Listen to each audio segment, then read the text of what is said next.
এবার দেশের বিভিন্ন জায়গার আরো কিছু খবর নিয়ে দেখুন একটি ডেস্ক রিপোর্ট।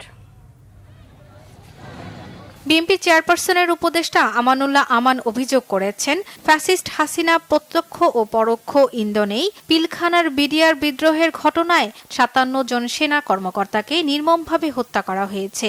এ অপরাধে শেখ হাসিনাকে ৫৭ বার ফাঁসি দেওয়া উচিত বলে মন্তব্য তার। বিকেলে কেরানীগঞ্জের কবি নজরুল উচ্চ বিদ্যালয়ের বার্ষিক ক্রীড়া প্রতিযোগিতা ও পুরস্কার বিতরণ অনুষ্ঠানে প্রধান অতিথির বক্তব্যে তিনি এমন মন্তব্য করেন।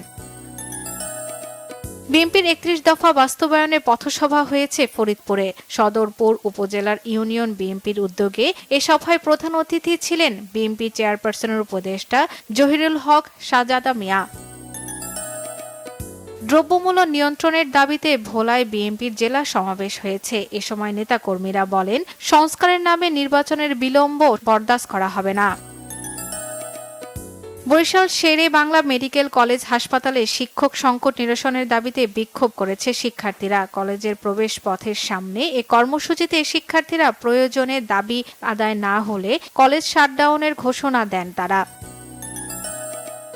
চাঁপাইনবাবগঞ্জের খেয়াঘাট পারাপারের বর্ধিত ভাড়া প্রত্যাহারের দাবিতে মানববন্ধন হয়েছে। জেলা প্রশাসকের কার্যালয়ের সামনে কর্মসূচি পালন করা হয়।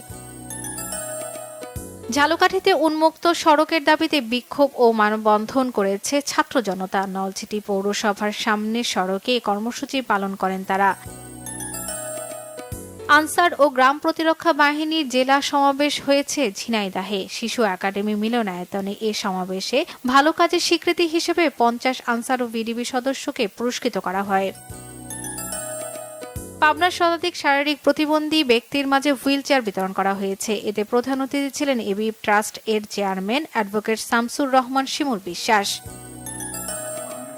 গ্রিন ইউনিভার্সিটির ৫ম সমাবর্তন অনুষ্ঠিত হয়েছে। পূর্বাচলে বাংলাদেশ চীন ফ্রেন্ডশিপ এক্সিবিশন সেন্টারে সমাবর্তনে ৪,১২৯ গ্র্যাজুয়েটকে ডিগ্রি প্রদান করা হয়। শর্মিলা কেয়া, বাংলা ভিশন নিউজ ডেস্ক।